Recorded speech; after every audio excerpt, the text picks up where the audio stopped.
اللہ الرحمن الرحیم۔ جو انسان چاہتا ہے کہ پورا سال اس کے لیے مبارک ہو تو اس کو یہ 3 کام کرنے چاہیے۔ سال نو سے پہلے وہ اگر یہ 3 کام کر لے تو پورا سال اس کے لیے خوشحالی کا ہوگا اور مبارک ہوگا۔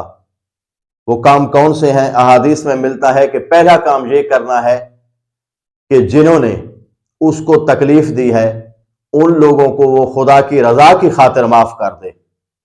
جب خدا کی رضا کی خاطر ان لوگوں کو وہ معاف کرے گا تو خدا ان لوگوں کے معاف کرنے کی وجہ سے پورا سال اس کے لیے مبارک کرے گا، کیونکہ اس نے جو معاف کیا ہے وہ ذات کبریا کی رضا کی خاطر کیا ہے۔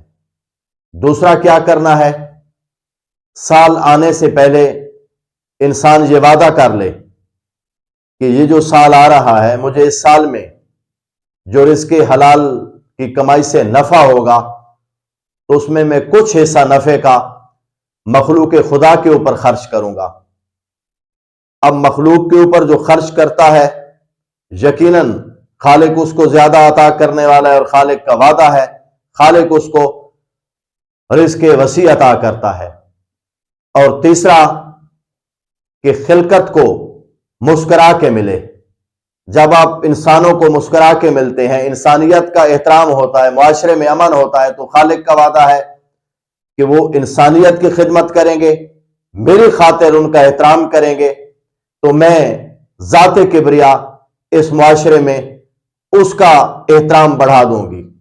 میرے محترم ناظرین و سامعین، یہ جو 3 کام ہیں یہ ہے خالق کی طرف سے، مگر آج کیا ہو رہا ہے معاشرے میں؟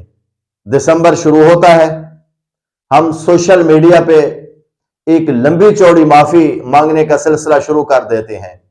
یہ نہیں سوچتے کہ گھر میں کتنے لوگ ناراض ہیں، پڑوسی کتنے ناراض ہیں، معاشرے میں رہنے والے کتنے لوگ ناراض ہیں۔ اب سارے کام یہی ڈاکومنٹری ہونے ہیں تو کیا فائدہ ہے؟ میں صبح سے شام تک یہ کہتا رہوں کہ نماز نماز نماز، چاہے میں 5000 مرتبہ بھی کہوں کہ نماز، تو وہ نماز ادا نہیں ہوگی، کیونکہ پریکٹیکل جب میں وضو کے بعد مصلی پہ جاؤں گا تو پھر ادا ہوگی۔